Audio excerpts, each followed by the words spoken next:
موضوع الدرس في إثبات المعاد وقوارع القرآن سورة القارعة تفسير ابن كثير.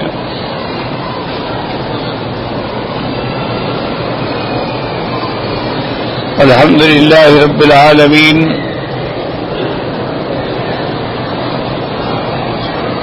والصلاة والسلام على أشرف الأنبياء وسيد المرسلين سيدنا محمد وعلى آله وأصحابه أجمعين. اللهم صل على سيدنا محمد وعلى آل سيدنا محمد كما صليت على إبراهيم وعلى آل إبراهيم في العالمين إنك حميد مجيد. أعوذ بالله من الشيطان الرجيم. بسم الله الرحمن الرحيم. القارعة ما القارعة وما أدراك ما القارعة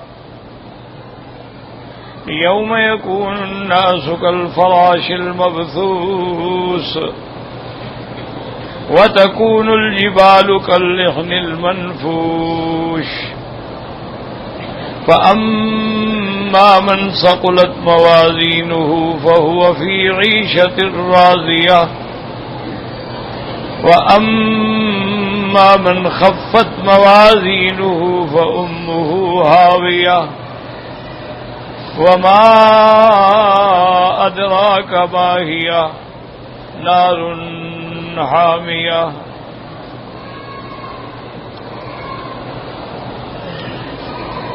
سابقہ صورتوں میں بھی جو ہم تلاوت کر رہے ہیں اللہ تبارک و تعالی نے احوال قیامت کے بارے میں، اصول سعادت اور شقاوت کے بارے میں ارشاد فرمایا تھا. جیسے کہ اللہ پاک نے ارشاد فرمایا تھا کہ اذا زلزلت الارض زلزالها، جب ہلا ڈالی جائے گی زمین ہلا ڈالنا، واخرجت الارض اثقالها، اور زمین اپنے بوجھ جو ہیں وہ باہر نکالے گی، وقال الانسان ما لها، اور انسان کہے گا کیا ہوا اس کو، یومئذ تحدث اخبارها، پھر وہ زمین ہر چیز کی خبر دے گی جو اس پر عمل کرنے والوں نے عمل کیا ہے. بأن ربک اوحی لها، کہ اللہ پاک نے اس کو یہ حکم دیا ہے. پھر یہ عالم ہوگا یومئذ یصدر الناس اشتاتا لیروا اعمالهم، کہ سارے لوگ جو ہیں وہ ٹکڑے ٹکڑے اور ٹولیاں ٹولیاں بن کے بھاگ رہے ہوں گے تاکہ اپنے اعمال کو پا سکیں، دیکھ سکیں.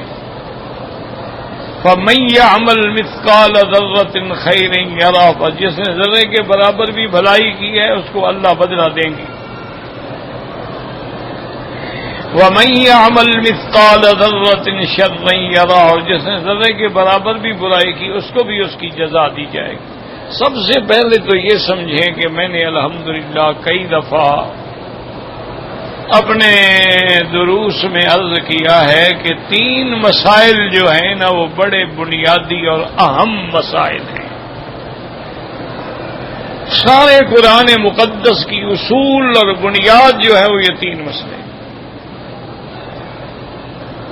اور ہر نبی ہر پیغمبر یہی 3 مسئلے بنیادی سمجھانے کے لیے آئے. ان میں پہلا مسئلہ کیا ہے؟ توحید. پھر توحید میں جتنے قسمیں ہیں کہ توحید الوہیت ہے، توحید ربوبیت ہے، توحید فی الاسماء والافعال ہے، وہ سارے کے سارے جو ہیں اہم ترین مسائل ہیں. اگر ذرا بھی لغزش ہو تو آدمی ایمان سے نکل جاتا ہے. اور دوسرا اہم مسئلہ ہے نبوت و رسالت، کہ اللہ تبارک و تعالی نے جتنے انبیاء اور رسول بھیجے ہیں سب برحق ہیں، اور اللہ نے ان کو بھی اسی اصول کو دے کے بھیجا تھا. تو نبوت اور رسالت پر ایمان لانا جو ہے ان کے تمام کمالات، معجزات اور صفات کے ساتھ، یہ بھی دوسرا بنیادی مسئلہ ہے۔ یعنی اگر کوئی آدمی توحید پر ایمان رکھتا ہو اور رسالت پر ایمان نہ ہو تو مسلمان نہیں ہو سکتا۔ ساری زندگی آدمی لا الہ الا اللہ کہتا رہے لیکن محمد الرسول اللہ نہ کہے تو مسلمان نہیں ہو سکتا۔ اور تیسرا مسئلہ جو بنیادی ہے وہ اہم ہے، وہ ہے اس بات معاد کہ ہمارا ایمان ہو کہ ہم نے مرنے کے بعد اٹھنا، اور اس کی تمام تفاصیل کے ساتھ ایمان ہو کہ قیامت ہوگی، حشر ہوگا، حساب ہوگا، نامہ اعمال کا میزان ہوگا، اور پھر اللہ تبارک و تعالی فیصلے فرمائیں گے، جنت والوں کو جنت ملے گی، جہنم والوں کو جہنم ملے گی۔ تو اگر قیامت پر ایمان نہ ہو تو گویا پھر نہ توحید پر ایمان ہے نہ انبیاء پر ایمان۔ تو یہ انتہائی اہم مسئلہ ہے، اس لیے قرآن نے اس بات معاد کے بارے میں مختلف اسلوب سے اپنے بندوں کو مسائل سمجھائے۔ اور اسی طرح یاد رکھیں کہ قیامت کے کئی نام ہیں، جیسے اس کا نام قیامت بھی ہے، الساعہ بھی ہے، الراجفہ بھی ہے، الرادفہ بھی ہے، الطامہ بھی ہے، الحاقہ بھی ہے، القاریہ بھی ہے، الغاشیہ بھی ہے۔ تو یہ سارے اللہ نے قرآن پاک میں نام ذکر فرمائے، اسی لیے ہمیشہ یاد رکھیں۔ اور علماء نے یہ بھی لکھا ہے کہ توحید سمجھنا بھی الحمدللہ آسان ہے، کوئی نہ سمجھنا چاہے تو الگ بات ہے، ورنہ ہم کو اللہ نے دین فطرت پہ پیدا کیا، ہر بچہ دین فطرت پہ پیدا ہوتا ہے۔ توحید تو اس کے دماغ میں ہے، توحید تو اس کے دل میں ہے، توحید تو اس کے ضمیر میں ہے، یہ تو ماحول اس کو خراب کرتا ہے۔ اچھا، نبوت اور رسالت کا سمجھنا بھی اتنا مشکل نہیں ہے، کیونکہ ہر دور میں نبی آئے ہیں، حضرت آدم علیہ السلام سے لے کر حضرت محمد مصطفیٰ تک صلی اللہ علیہ وسلم، ہر دور میں پیغمبر آئے، ہر دور میں نبی آئے، ہر دور میں رسول آئے، ان پر کتابیں آئیں، ان کے معجزات آئے، ان کے ساتھ مقابلے ہوئے، مشرکوں نے مقابلے کیے۔ تو یہ بات بھی کوئی ایسی نہیں ہے جو سمجھ نہ آ سکے۔ اس لیے اللہ تبارک و تعالیٰ نے فرمایا تھا نا کہ بھئی اگر تمہیں سمجھ نہیں آتی تو فاسألوا اہل الذکر، علم والوں سے پوچھ لو، اہل کتاب سے پوچھ لو، کیونکہ ان کو تو نبوت کا پتہ ہے نا، ان کو تو پتہ ہے کہ موسیٰ علیہ السلام نبی گزرے ہیں، ان کو تو پتہ ہے نا کہ عیسیٰ علیہ السلام نبی گزرے ہیں، تو اگر وہ گزر سکتے ہیں تو محمد مصطفیٰ کیوں نہیں آ سکتے؟ تو یہ مسئلہ بھی کوئی ایسا مشکل نہیں ہے، یعنی اگر ایمان ہو، ایمان نہ ہو تو پھر بڑا مشکل۔ سب سے مشکل ترین مسئلہ جو ہے وہ قیامت، یہ بڑا، چونکہ یہ مسئلہ ہے علم غیب سے تعلق ہے، اور غیب ہم نے دیکھا نہیں، ہم جانتے نہیں، تو پھر جو چیز آدمی کو جانتا ہی نہ ہو، کبھی دیکھا ہی نہ ہو، اس کا سمجھنا اور ماننا بڑا مشکل ہوتا ہے۔ اس لیے یاد رکھیں ہمیشہ کے لیے کہ قیامت کا مسئلہ اس وقت تک سمجھ نہیں آ سکتا جب تک اللہ رسول پر ایمان نہ ہو، عقل سے نہیں سمجھ آ سکتا۔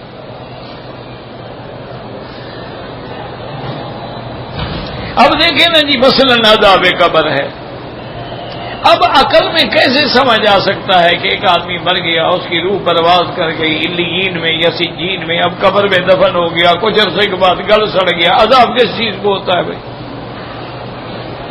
یہ عقل تو سمجھ نہیں آتی نا بات۔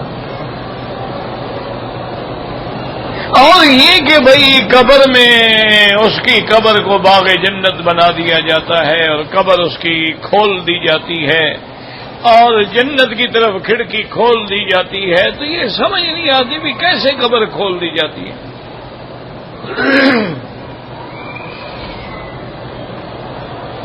بھائی قبر کھول دینے کا کیا معنی ہے؟ یہاں مثلا ایک مرد کی قبر ہے، یہاں عورت کی قبر ہے، کھول دینے کا کیا معنی ہے؟ یعنی یہ ادھر چلا جائے گا، عورت ادھر آ جائے گی؟ عقل تو کام نہیں کرتا نا۔ اسی لیے لوگ ہیں نا جنہوں نے پہلے تو سماع موتا کا انکار کیا کہ مردے نہیں سنتے، پھر آہستہ آہستہ کیا عذاب قبر بھی نہیں ہوتا، کچھ نہیں ہوتا، بندہ مر گیا بس مر گیا، بات ختم۔ پہلے سماعیں انہوں نے کہا جی بندہ مر گیا، روح نکل گئی، سننے کا کیا مطلب ہے؟ کیسے سنتا ہے؟ اوپر اتنی مٹی پڑی ہوئی ہے، ویسے تھوڑی سی مٹی کان میں ڈال دو تو نہیں سنتا، یہ تو من من مٹی کے نیچے ہے تو کیسے سن لیتا ہے؟ پہلے سماع موتا کا انکار کیا، پھر سماع انبیاء کا انکار کیا، پھر حیات انبیاء کا انکار کیا، انجام یہ نکلا کہ عذاب قبر کا انکار کیا کہ کوئی عذاب قبر نہیں، کچھ نہیں، بس بندہ مر گیا ہے، مر گیا ہے، اب قیامت کے بعد جب اٹھیں گے تو پھر دیکھا جائے گا۔ وجہ کیا ہے کہ وہ عقل لڑاتے رہے۔ اگر اللہ پر اور اللہ کے رسول پر ایمان ہو تو پھر سمجھنا مشکل کوئی نہیں۔ کیوں؟ اللہ پاک نے فرمایا ہے کہ وَلَنُذِيقَنَّهُم مِّنَ الْعَذَابِ الْأَدْنَىٰ دُونَ الْعَذَابِ الْأَكْبَرِ، ہم ان کو پہلے کچھ عذاب دیں گے، اس عذاب قیامت والے بڑے عذاب سے پہلے، تو وہ قیامت سے پہلا عذاب کیا ہے؟ یا دنیا یا برزخ۔ اسی طرح اللہ نے قرآن میں فرما دیا کہ جب فرعون غرق ہوا، اغرقوا فادخلوا نارا، ادھر غرق ہوا ادھر اس کو ہم نے آگ میں ڈالا، تو اس سے مراد جو ہے قبر کی آگ ہے۔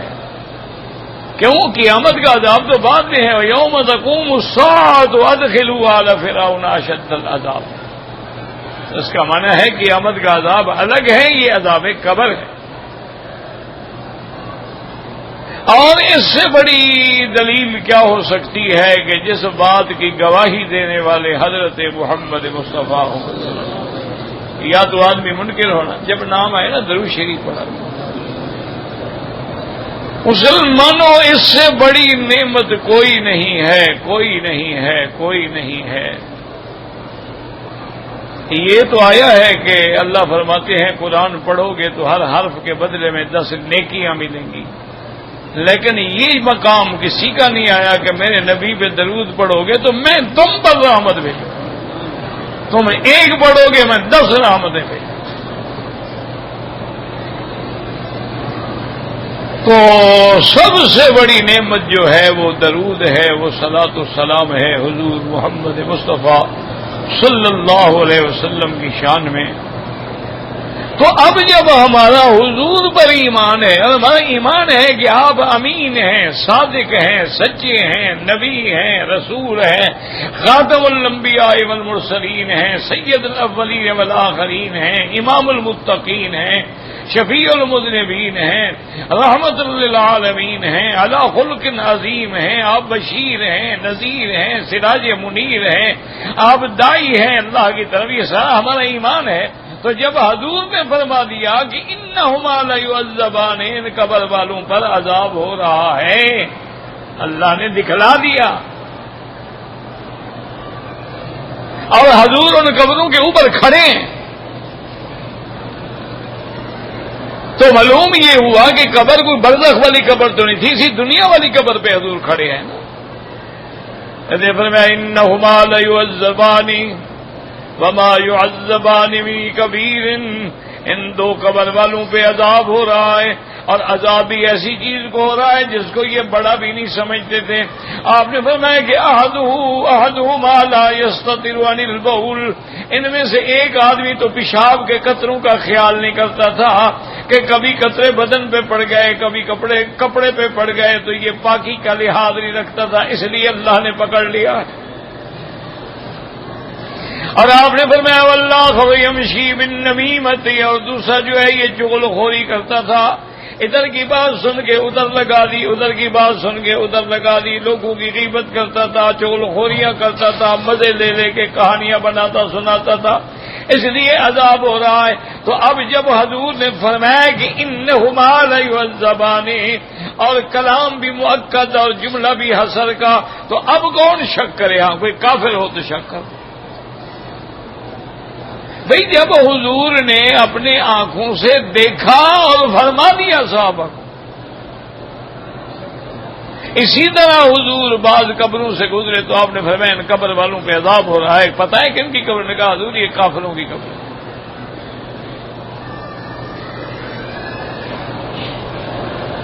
اور اسی طرح میرے آقا نے باقاعدہ دعاؤں میں ہمیں سکھلایا کہ اللہ سے پناہ مانگی کرو کہ اللہم انی اعوذ بک من عذاب القبر۔ تو اگر عذاب ہے ہی نہیں تو پناہ مانگنے کا کیا مطلب؟ اس کا مطلب ہے کہ عذاب قبر حق ہے۔ اور اسی طرح اللہ نے ایسے واقعات دنیا میں بھی دکھلا دیے ہیں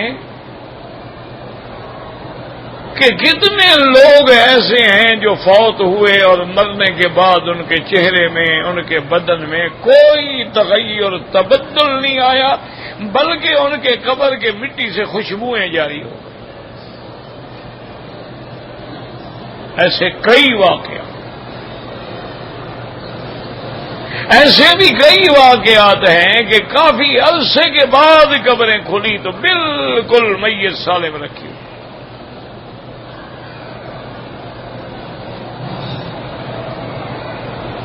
تو اس لیے ہمیشہ یاد رکھیں کہ جب تک اللہ پر ایمان نہ ہو اور حضور پاک پر ایمان نہ ہو تو یہ مسئلہ سمجھ نہیں آ سکتا۔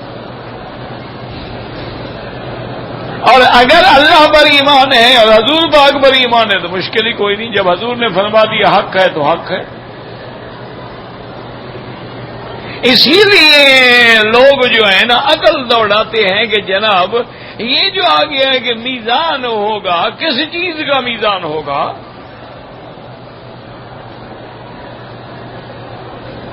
کہ جی اعمال تو لے جائیں گے۔ وہ کہتے ہیں جی اعمال تو ہم نے دنیا میں کی ہے، دنیا گزر گئی، ہزاروں سال گزر گئے، کہاں ہیں وہ عمل کے تولے جائیں گے؟ اب عقل تو کام نہیں کرتی ہے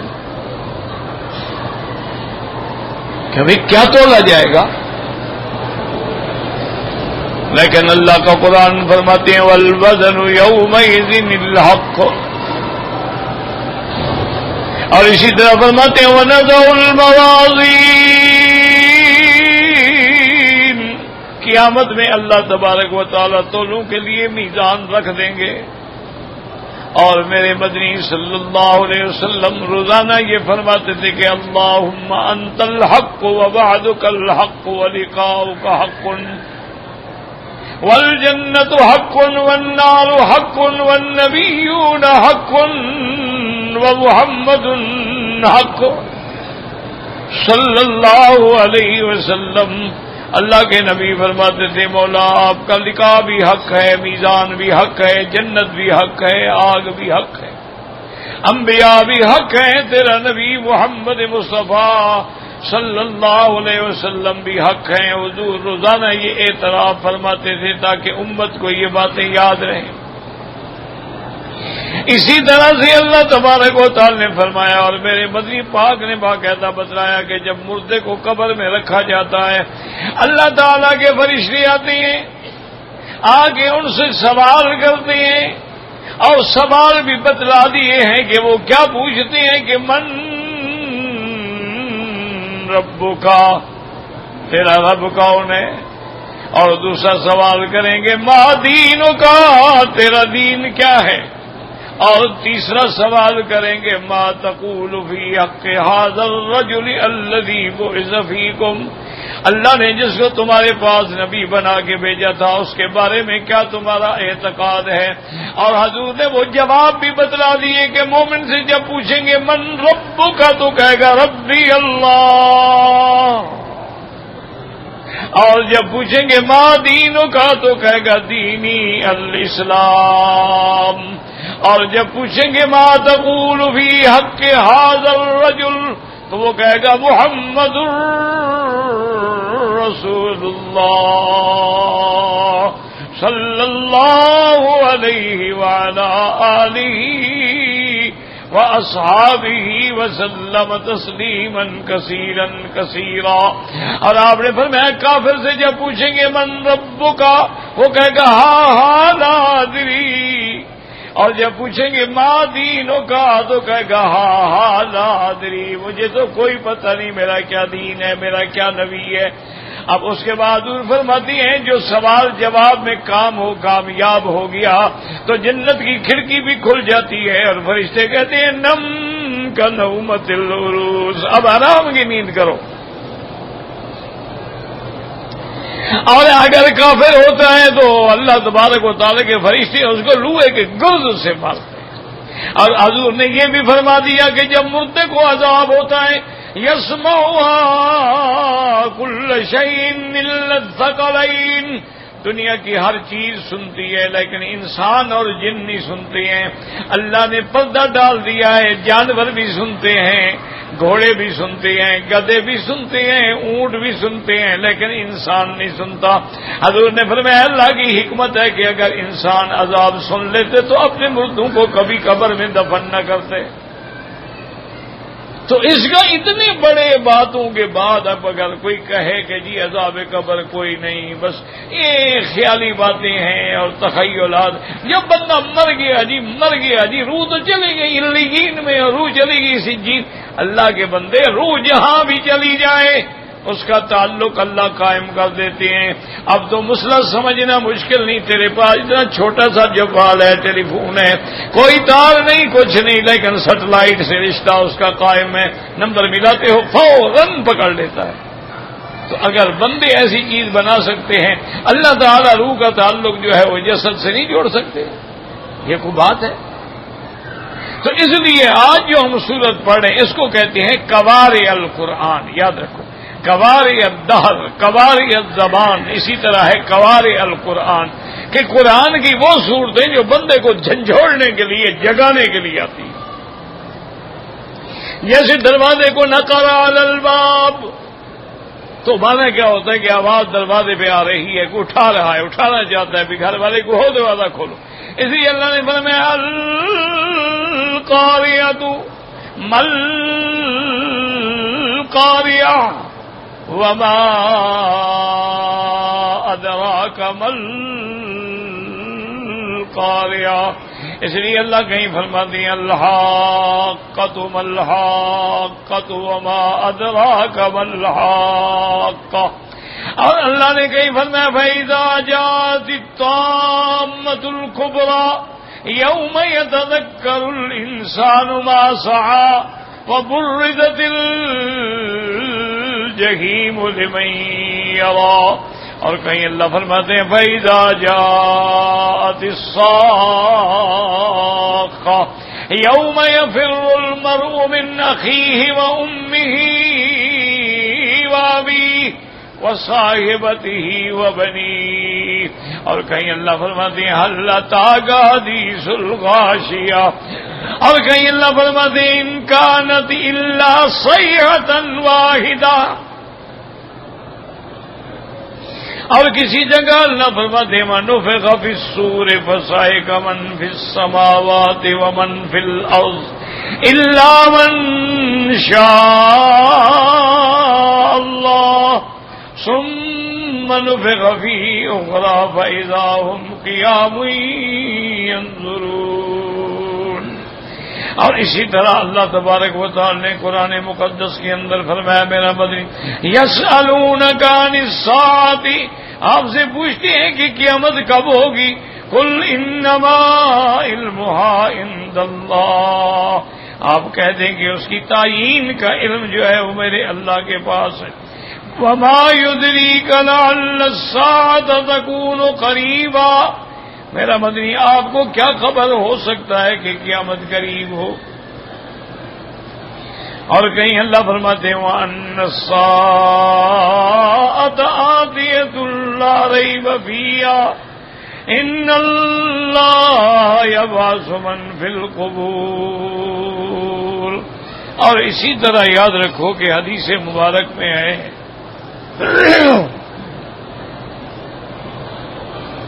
صحابہ کرام نے حضور صلی اللہ علیہ وسلم کی خدمت میں عرض کیا کہ یا رسول اللہ صلی اللہ علیہ وسلم، اب اللہ نے اسلام کو عزت دی ہے، غلبہ دیا ہے، بڑے ملک فتح ہو گئے ہیں، اموال غنیمت ہیں، بیت المال بھرے ہوئے ہیں، آپ بالکل سادہ کپڑے پہنتے ہیں اور ان پر بھی ٹاکیاں لگی ہوتی، تو اگر آپ اجازت دے دیں تو آپ کے لیے ایک دو جوڑے بنا لیے جائیں تاکہ جب باہر کا کوئی وفد ملنے کے لیے آئے تو اس وقت تو آپ اچھے کپڑے پہن کے بیٹھے۔ پتہ ہے حضور نے کیا فرمایا؟ ہمارا تو ایمان ہے نا کہ اگر حضور چاہتے تو جنت کی پوشاکیں بھی آ جاتی،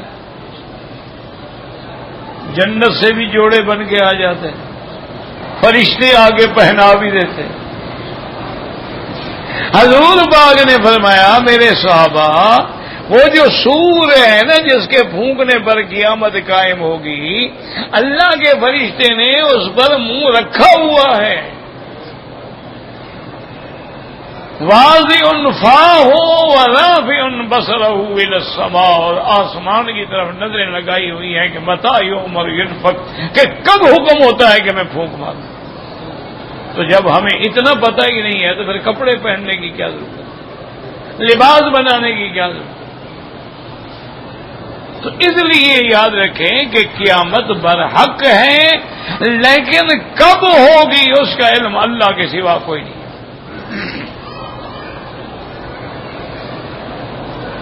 اللہ نے قیامت کی نشانیاں تو ہمیں بتلا دی،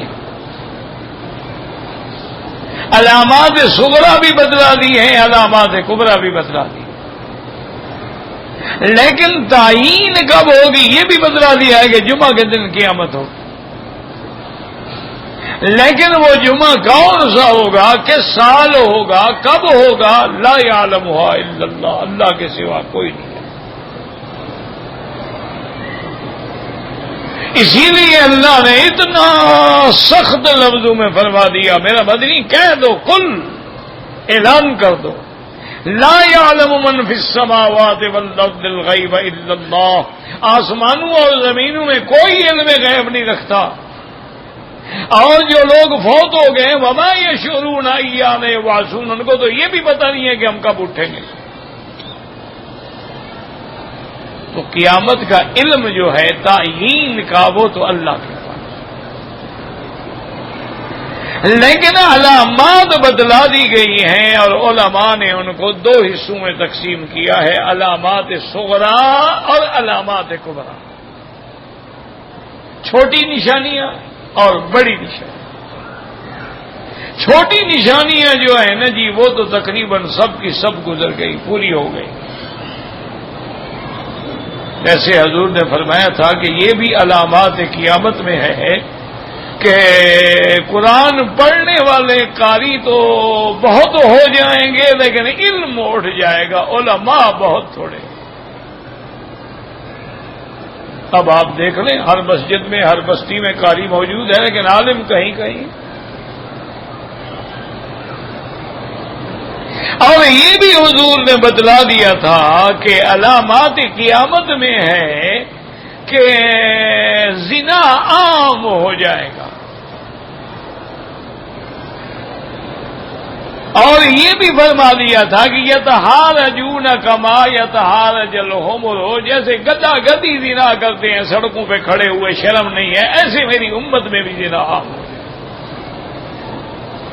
آپ دیکھ لیں لڑکیاں ننگی پھر رہی ہیں،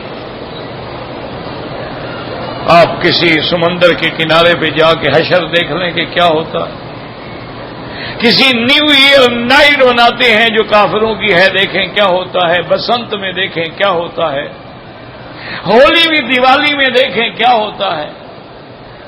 ہر ٹیلی ویژن چینل پہ ان کی صابن نہیں بکتا، وپسی نہیں بکتی، کوئی پاؤڈر نہیں بکتا، کوئی کریم نہیں بکتی جب تک ادھیاں لڑکیاں نہ دکھائی جائیں۔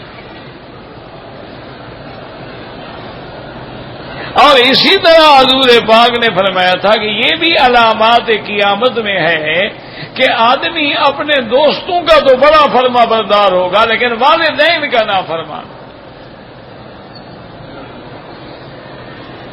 اور فرمایا یہ بھی علامات قیامت میں ہے کہ انسان اپنی بیوی کا تو بے دام غلام ہوگا لیکن ماں کا نافرمان ہوگا.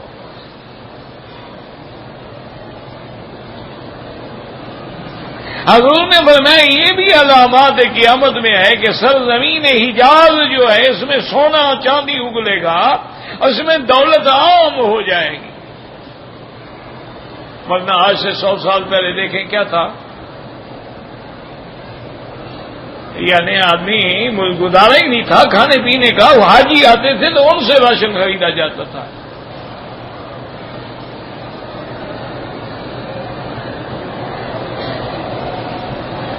اور آج ان کو دولت کا پتہ ہی نہیں ہے، حساب ہی نہیں.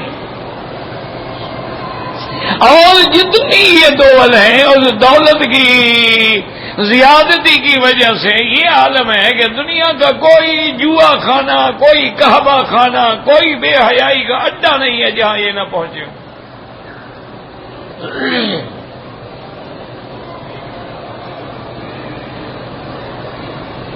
اور یہ بھی حضور نے کتنی کھلی نشانی ہے فرمایا کہ وہ لوگ جو بکریاں اور اونٹ چراتے تھے، جوتا بھی پاؤں میں نہیں ہوتا تھا، بلڈنگوں کی بلندی میں فخر کریں گے. وہ کہے گا میری بلڈنگ اونچی، وہ کہے گا میری بلڈنگ اونچی، وہ کہے گا میری بلڈنگ اونچی، وہ کہے گا میری بلڈنگ اونچی.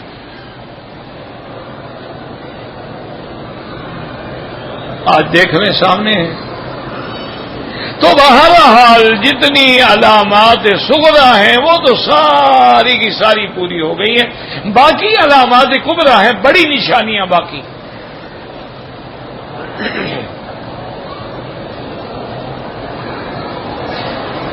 اور ان بڑی نشانیوں میں کیا ہے کہ صفا کے پہاڑ سے ایک جانور نکلے.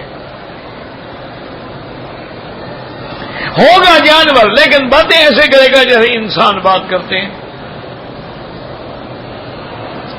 اسی طرح حضور نے فرمایا کہ امام مہدی آئیں گے،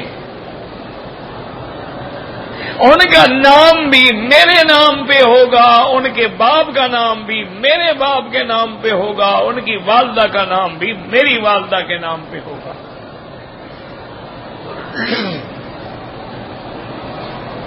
یہ بڑی علامت. اور اسی طرح فرمایا کہ حضرت عیسیٰ ابن مریم آسمانوں سے اتریں گے. اور اسی طرح یہ بھی فرمایا کہ وہ یاجوج ماجوج جن کو ذوالقرنین نے دیوار دے کے بند کیا تھا وہ بھی نکل آئیں گے. اسی طرح آپ نے یہ بھی فرمایا کہ دجال بھی ظاہر ہوگا اور اس کا فتنہ اتنا بڑا فتنہ ہوگا کہ جس کو اللہ بچائے ورنہ کوئی نہیں بچ سکے گا. اور وہ مشارق الارض و مغاربہ پوری دنیا کا دورہ کرے گا.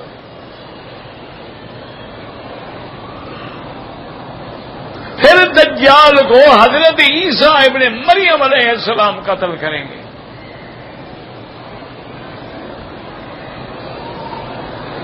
یہ ساری علامات جو ہیں ابھی باقی ہیں لیکن جب آئیں گی تو پھر دھڑا دھڑ آئیں گی. تو آج جو سورت ہم تلاوت کر رہے ہیں آج کے سبق میں اس کا نام ہے القاریہ. اور یہ سورت مبارکہ جو ہے سورت العادیات کے بعد جو ہے یہ بالاتفاق مکی سورت ہے، یعنی ہجرت سے پہلے نازل ہوئی.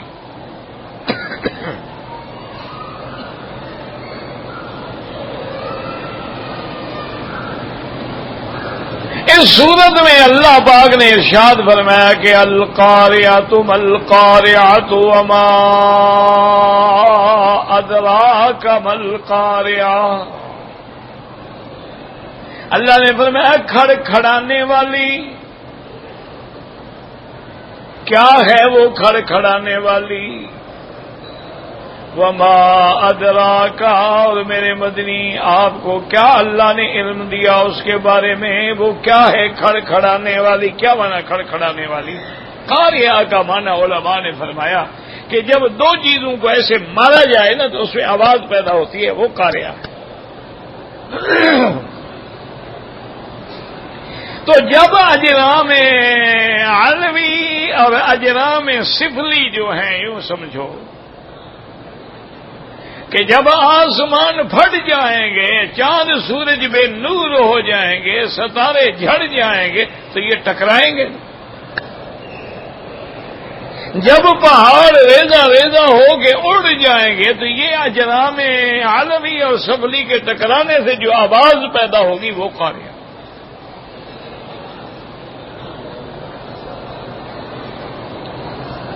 کیونکہ ان سب نے فنا ہونے سے السماء انشقت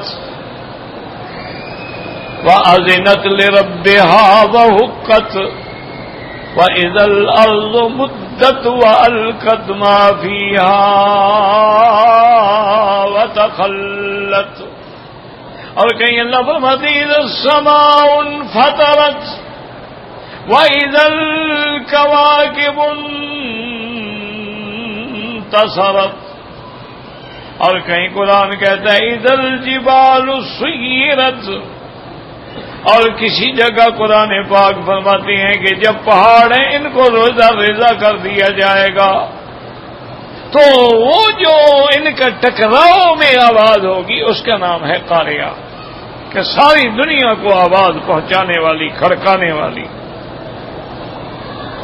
اور بعض علماء فرماتی ہیں کہ جب قیامت ہوگی تو دلوں کو کھڑکا ڈالے گی، کہ وہ جو غافل ہے نا اب جاگ گئے۔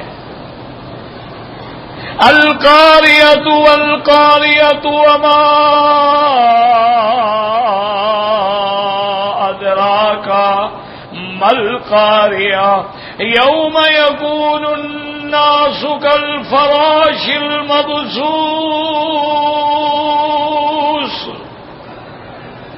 اللہ نے فرمایا اس دن دیکھیں گے کہ لوگ ایسے ہوں گے، فراش، فراش کہتے ہیں یہ آپ نے دیکھا ہے نا، جس کو آپ پروانہ بھی کہتے ہیں، جو آگ جلاؤ یا روشنی ہو نا اڑ اڑ کے آتا ہے، اڑ اڑ کے آتا ہے، اندر پڑتا ہے، اس کو کہتے ہیں فراش۔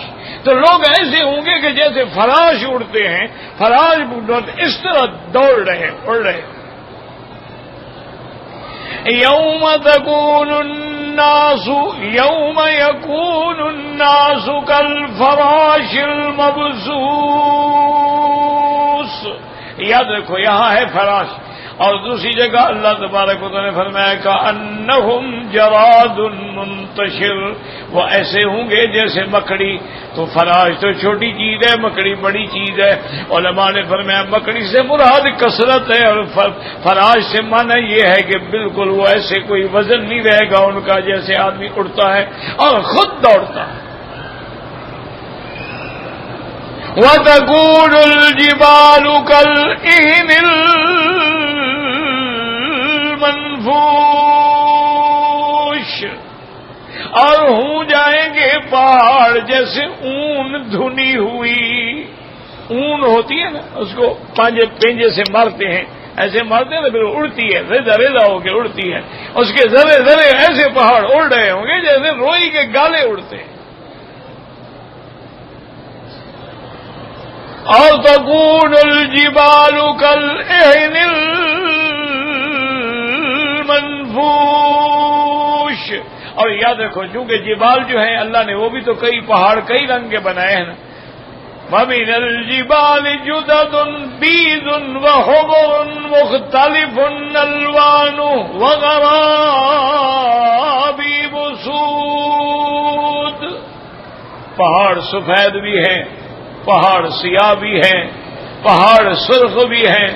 تو اسی طرح جب ان پہاڑوں کو ریزہ ریزہ کر دیا جائے گا تو وہ کئی رنگ ہوں گے نا، ان میں کالا بھی ہوگا، سرخ بھی ہوگا، ایسے ہوگا جیسے اون دھنی ہوئی اڑ رہی ہوتی ہے، رنگین اون اڑ رہی ہوتی۔ وَتَكُونُ الْجِبَالُ كَالْعِهْنِ الْمَنْفُوشِ فَأَمَّا مَنْ ثَقُلَتْ مَوَازِينُهُ فَهُوَ فِي عِيشَةٍ رَاضِيَةٍ اور جس کی تولیں بھاری ہو گئیں وہ ہوگا بہتر زندگانی میں. وَأَمَّا مَنْ خَفَّتْ مَوَازِينُهُ فَأُمُّهُ هَاوِيَةٌ، اور جس کی تولیں ہلکی ہو گئیں پھر اس کا ٹھکانہ کیا ہے؟ ہاویہ. وہ ہاویہ کیا ہے؟ وَمَا أَدْرَاكَ مَا هِيَ نَارٌ حامیہ. میرا مدنی پتہ ہے کہ وہ کیا ہے؟ وہ آگ ہے جہنم کی جو گرم کر کے کافروں کے لیے رکھی گئی ہے. اور یاد رکھو پچھلی سورت جو ہم نے پڑھی تھی والعادیات، وہ کہاں ختم ہوئی تھی؟ ان ربهم بهم یومئذ لخبیر. تیرا رب اس دن سب کچھ جاننے والا ہوگا. اب سوال تھا کہ وہ دن کب ہوگا، تو فرمایا القارعۃ مالقارعۃ. وہ دن اس وقت ہوگا جب وہ کھڑکانے والی آ جائے گی. قیامت تو وہ دن بھی آ جائے گا. واللہ اعلم.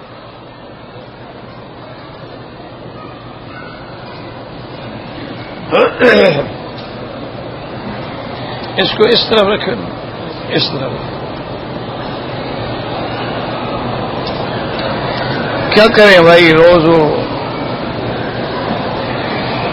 کبھی سپیکر نیا، کبھی آرڈر نیا، کبھی حکم نیا. انا للہ و انا الیہ راجعون. ولا نقول الا لا حول ولا قوة الا باللہ العلی العظیم. کیا کریں آپ؟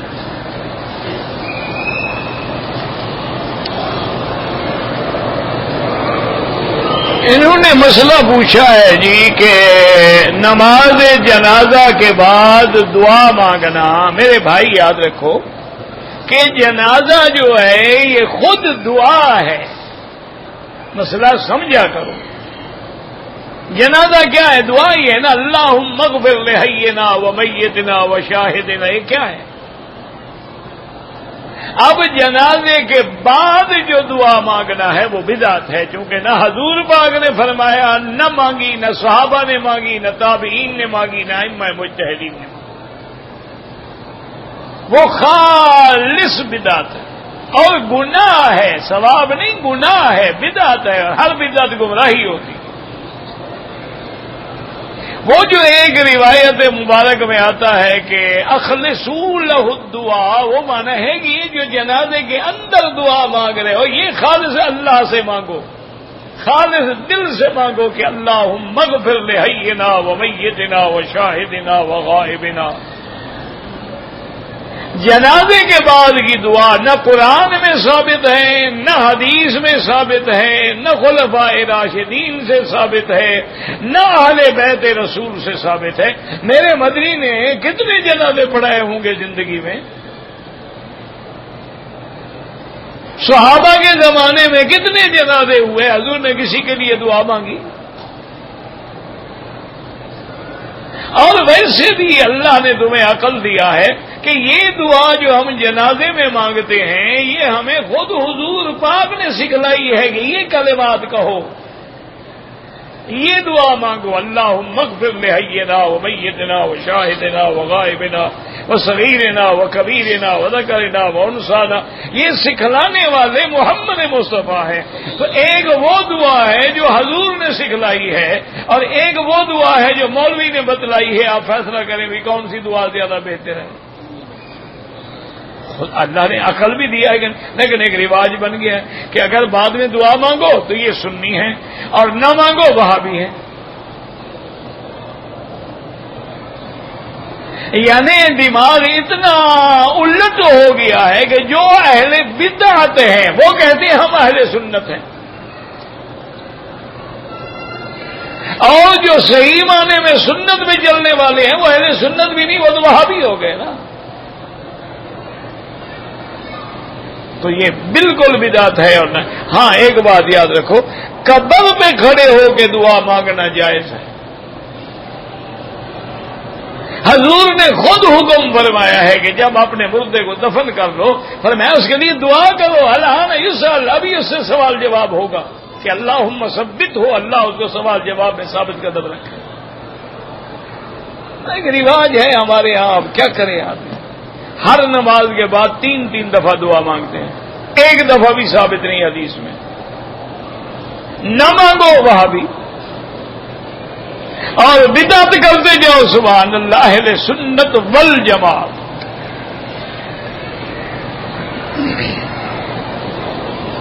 قبر پر اذان دینا بالکل بدعت ہے. زندہ سنتے نہیں ہو، مردوں کو سناؤ گے. اذان تو زندہ کو دی جاتی ہے کہ نماز پڑھنے کے لیے ہے. تمہارا کیا خیال ہے مردے آئیں گے نماز پڑھنے کے لیے؟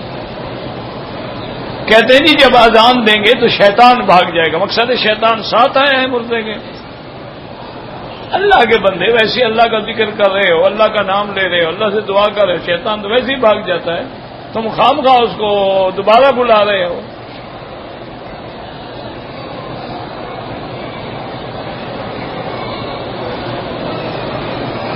اگر کوئی آدمی ابہا سے آئے گا حج کرنے کے لیے، اگر وہ حج کے مہینوں میں عمرے کا احرام باندھ کے آئے گا، عمرہ کرے گا، پھر 8 تاریخ کو حج کا احرام باندھے گا، حج تمتع ہو جائے گا. اور اگر وہ ابہا سے آیا ہے لیکن عمرہ کوئی نہیں کیا، مکے میں آ کے ٹھہر گیا، اب اس کا حج افراد ہو. اچھی طرح سمجھ لیں، ابہا سے جو آئے گا تو میقات ہے طائف درمیان میں. اگر وہ عمرے کا احرام باندھ کے آ جائے، عمرہ کر لے، 8 کو پھر حج کا احرام باندھے، ٹھیک ہے تمتع ہو گیا. اچھا اگر وہ قران بھی کرنا چاہتا ہے، دونوں کو ملا کے وہ بھی کر سکتا ہے. لیکن اگر بغیر احرام کے آ گیا پھر مکے میں رہ گیا تو اس کا بغیر احرام کے آنا تو جرم ہے، اس کو دم دینی پڑے گی، لیکن حج اس کا افراد ہو کیونکہ اس نے عمرہ کیا ہی نہیں اشور حج میں.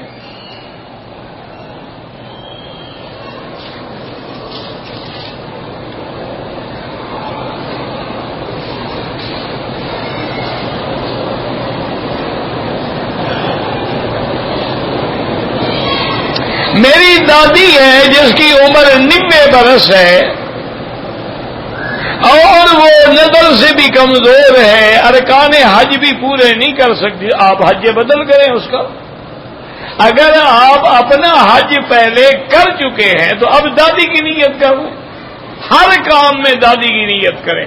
جب احرام باندھیں، مینا جائیں، عرفات جائیں، مزدلفہ جائیں، یا اللہ اس کا ثواب میری دادی کو عطا فرما. بس ہو سکتا ہے، کوئی مشکل نہیں.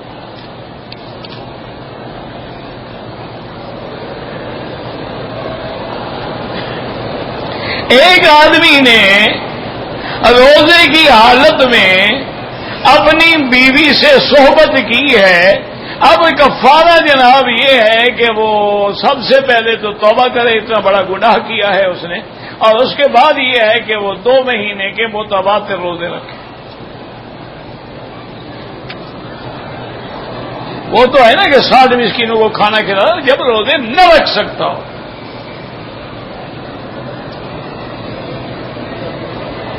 اگر آدمی نے عمرے کا احرام باندھا ہوا ہے یا حج کا احرام باندھا ہوا ہے، اس کو اس حالت میں احتلام ہو گیا، کوئی بات نہیں، غسل کر لے، بس کپڑے دھو لے، پاک ہے، کوئی مسئلہ نہیں. یہ اس کے اپنے ہاتھ میں تھوڑا ہے، وہ تو مجبور ہے.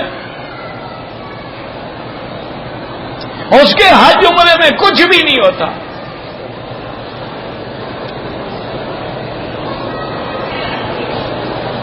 کہتے جی کہ نماز جنازہ میں یہاں پر ہم نے دیکھا ہے کہ سلام ایک پھیرتے ہیں. میرا بھائی حدیث میں ایک سلام بھی ثابت ہے، 2 بھی ثابت. کسی بھی اعتراض نہ کرو، جو ایک پھیرتا ہے اس کی مرضی، جو 2 پھیرتے ہیں اس کی مرضی.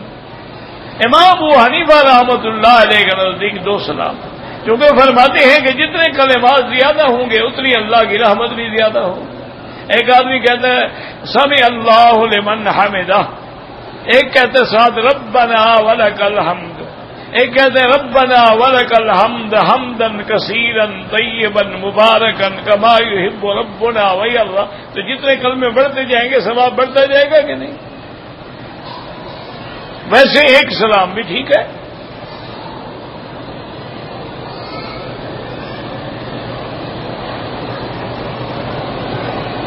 کہتے ہیں جی کسی وجہ سے مجبور ہوں میں سر پہ اس طرح نہیں پھروا سکتا، کوئی بات نہیں، آپ پورے سر کے بال کینچی سے کٹوا دیا کریں، کوئی مسئلہ نہیں. ضروری تو نہیں نا اس طرح، آپ مجبور ہیں. زخم ہوتے ہیں، پھوڑے ہوتے ہیں، اس طرح پھیر نہیں سکتا بیچارہ۔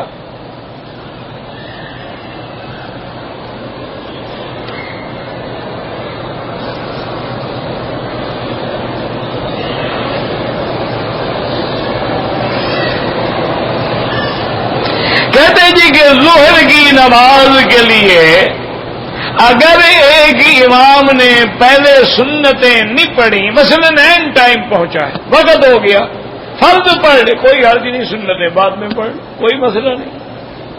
افضل تو یہی ہے نا کہ ہم وقت میں آئیں، پہلے سنتیں پڑھیں، بعد میں فرض پڑھیں، بعد میں سنتیں پڑھیں۔ لیکن ایک آدمی پہنچا ہی اس وقت ہے، ساری جماعت تو نہ بیٹھی رہے نا، اس نے نماز پڑھا دی، سنتیں بعد میں پڑھ لیں۔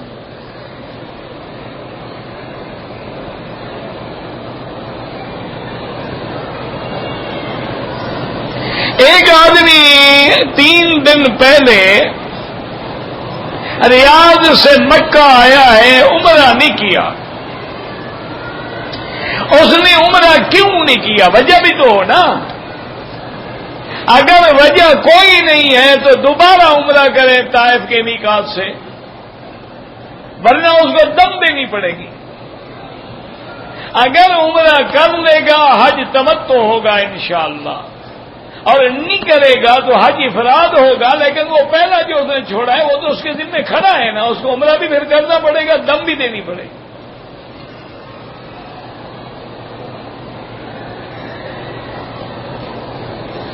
کہتے ہیں جی کہ میں ہر جمعرات کو جدے جاتا ہوں اور پھر جمعہ کے دن واپس آ جاتا ہوں، تو مجھے احرام باندھنا ضروری ہے؟ جدے کے لیے تو کوئی ضروری نہیں، اگر میقات گزر جاؤ تو ضروری ہے۔ میقات تو یہ لملم ہے، بعض علماء کہتے ہیں کہ جدہ محاذات پہ ہے، لیکن اصل بات یہی ہے کہ پرانے دور میں وہ جدہ ہی سمندر کے کنارے ہوتا تھا نا، اب تو جدہ 20 میل اور ادھر آ گیا مکے کی طرف، تو بہرحال جدے کے لیے احرام ضروری نہیں ہے۔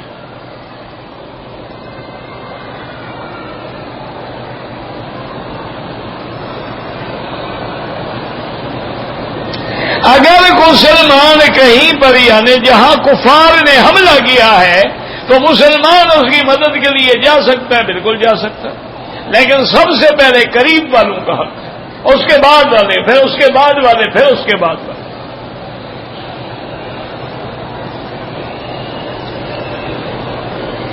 لیکن وہاں بھی جا کے کافروں سے لڑو، مسلمانوں سے نہ لڑو۔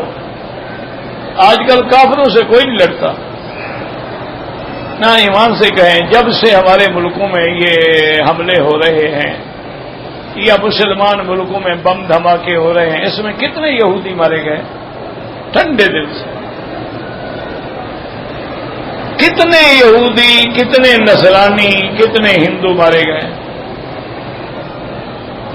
سب کلمہ پڑھنے والے مارے گئے، نماز پڑھتے ہوئے مارے گئے،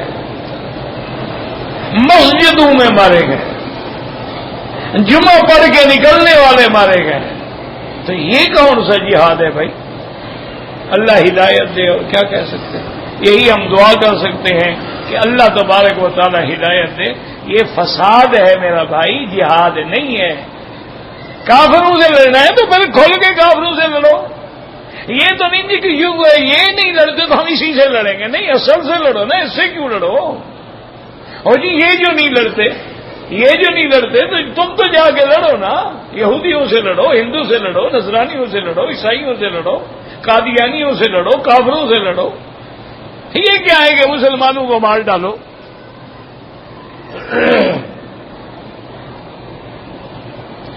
میں نے حج سے کچھ دن پہلے پاکستان جانا ہے، تو میں عمرہ کر سکتا ہوں؟ بالکل کر سکتے ہیں، جب چاہے کریں۔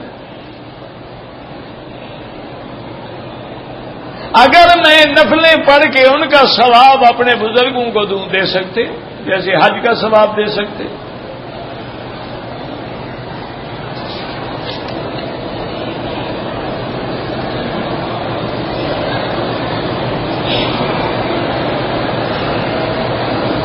مجھے بیوی کہتی ہے کہ بالوں کو رنگ لگایا کرو، تو کیا حرج ہے بھائی؟ بیوی کو بھی تو راضی کرنا ہے نا، بس کالا نہ لگاؤ، کوئی اور لگا لو، کوئی میڈیم براؤن، کوئی لائٹ براؤن، کوئی ڈارک براؤن، بیوی بھی خوش ہو جائے، گناہ بھی نہ ہو۔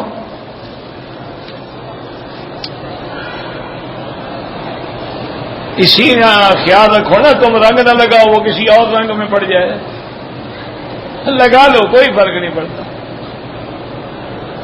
لیکن کالا نہ ہو، خالص کالا نہ ہو، یا اس کالا جو ہے نا اس کو مہندی میں ملا دو، تھوڑا سا کالا ڈال دو، باقی ساری مہندی ڈال دو، ٹھیک ہے براؤن ہو جائے گا، بیوی بھی خوش ہو جائے گی، گناہ بھی نہیں ہوگا۔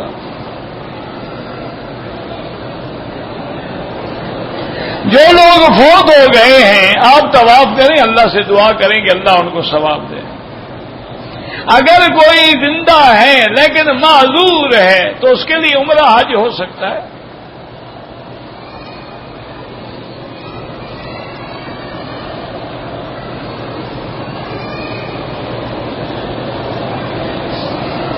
میں تبوک گیا تھا، تبوک سے واپس میں جدے آیا، لیکن احرام نہیں باندھا، کوئی حرج نہیں۔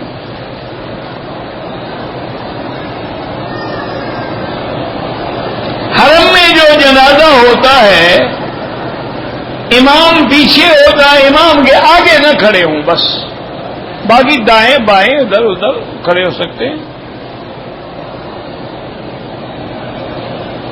میں پاکستان سے آیا، ایک گھر ہمارا جدے میں ہے تو میں جدے میں آ گیا، پھر 2-3 دن کے بعد مکے آیا، عمرہ نہیں کیا، کوئی حرج نہیں، کیونکہ تم تو جدے کی نیت سے آئے ہو نا۔ عمرہ اس وقت ہوتا ہے جب پاکستان سے یا کسی بھی ملک سے سیدھا مکے آنا ہو۔ اگر تم ہندوستان سے آ رہے ہو اور مدینے آنا ہے تو کوئی عمرہ نہیں، تم پاکستان سے آ رہا ہو، بنگلہ دیش سے آ رہے ہو، لیکن جتنے میں تمہارا گھر ہے کوئی عمرہ نہیں۔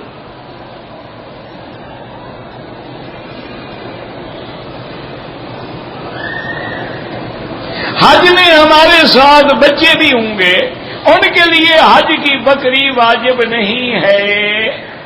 اگر تم مکے والے ہو تمہارے لیے خود بڑوں کے لیے بھی واجب نہیں ہے۔ بہرحال جو نابالغ بچے ہیں ان کے لیے دم تمتع یا دم قران ضروری نہیں ہے۔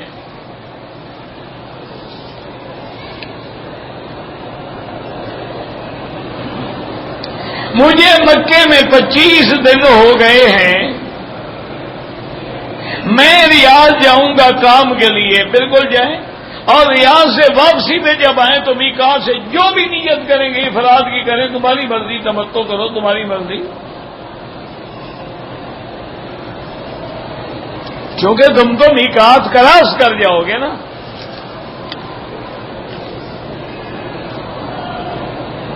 کوئی دمام سے 10 دن پہلے آپ آئیں گے، عمرہ نہیں کریں گے، اور دم تو دینی پڑے گی آپ کو، لیکن عمرہ نہیں ہوگا تو حج افراد ہوگا، عمرہ کر لو تو حج تمتع ہوگا۔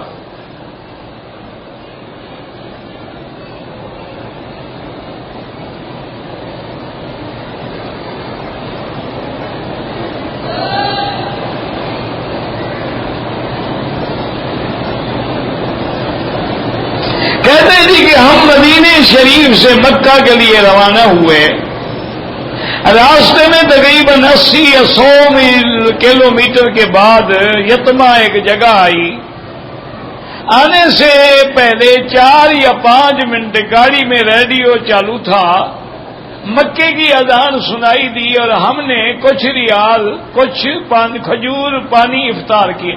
اگر واقعی وہ اذان مکے کی تھی پھر تو کوئی حرج نہیں، لیکن کسی اور ملک کی اذان لگی ہوئی ہو اور جب تم مسجد میں پہنچے ہو وہاں اذان بعد میں ہوئی ہے، اس کا معنی ہے تمہارا روزہ خراب ہو گیا، معنی ہے ابھی افطار نہیں ہوا تھا۔ اللہ کے بندے کیسے تو ٹیپ میں تو چلتی رہتی ہیں اذانیں نا، تم نے تو وقت دیکھنا تھا، اذان نہ ہو پھر کیا کریں، ہم افطار نہیں کریں گے، ہم نے وقت دیکھنا ہے کہ سورج ڈوب گیا ہے کہ نہیں ڈوب گیا ہے، اور تم راستے میں ہو کھلا سورج نظر آتا ہے کہ ڈوب گیا کہ نہیں ڈوب گیا۔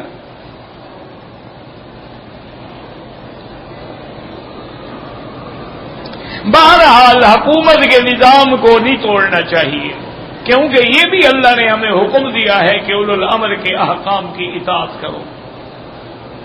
ہم پر دم پڑ گئی ہے، حج سے پہلے دے یا بعد میں، جب اللہ توفیق دے دو۔ اگر میں نے عمرہ تو نہیں کیا اپنے لیے، حج کرنا افراد ہوگا۔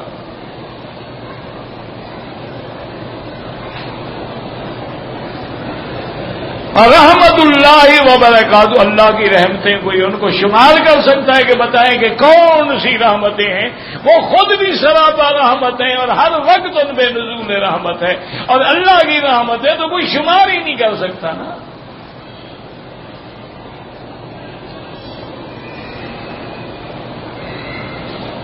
اگر